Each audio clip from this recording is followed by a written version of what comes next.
Jordyn Jackson has had quite the journey, but now she's one of the best basketball players in the class of 2026. She has the name, and she's got the game to match. Jordyn Jackson is this week's future phenom. Kevin Durant, Elgin Baylor, AZ Fudd.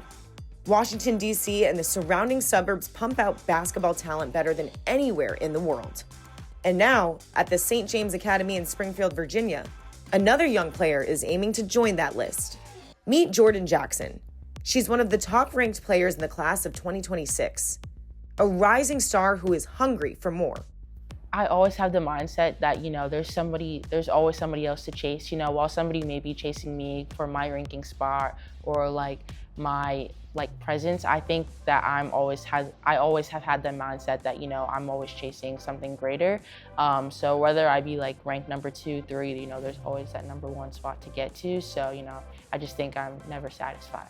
Jordyn wants to cement her name among DC sports royalty. But her journey started a few hundred miles to the south in New Jersey. That's where she grew up, idolizing her older sister Jasmine, who was also a basketball star. Yeah, I think when I was younger, she would play AU with my dad and stuff. So I kind of was just always in the gym, following around. I was really young, so I don't remember where we were at, but I do remember watching her play or practicing out with her team when she was 16. So I think just those memories are probably always gonna stick with me, just following her around and messing with her teammates. She was still living in New Jersey during the pandemic in 2020, but would visit her brother-in-law in Washington, D.C. to work out, shoot hoops, and fight boredom. Eventually, the training sessions led to a permanent move. One day I said, just let me have her. It's during the pandemic, right? So there wasn't much going on. So let me have her. She's got more.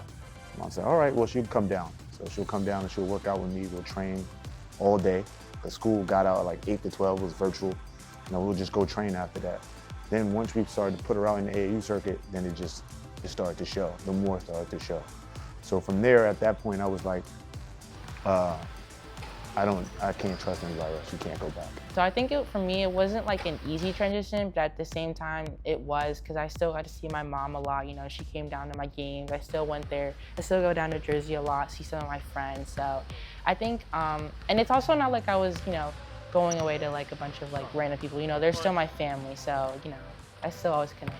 Anthony continues to train Jackson, but so much else has changed in her life. She's playing in her first season at the St. James Academy, following Coach Tamika Dudley to help build the program. The St. James is a world-class academy designed for athletes like Jordyn Jackson. I think the St. James offers something very different from the rest of the schools in the DMV. We really have a true academy schedule, so the kids have a shortened academic day, but they can devote a lot of time to their development and their game, and just getting better time that they'll get back that they wouldn't have otherwise in other academic scenarios. So I think we separate ourselves in that way. It's a big focus on academics here, but it's not as much time that I would have taking away from me from regular school. I have a lot more time to train and develop my game, and there's so much resources here that I can use to just help me get ready for college. Jackson will hang around the DC area for college. She's committed to play at the University of Maryland. With the support of coaches and family all along the East Coast, it wouldn't surprise anyone to see Jackson in the pros in the coming years. Her maturity as a leader and her IQ of the game, all of those things she continues to grow in. And I've really been proud about her maturity on the floor. Those are some of the things that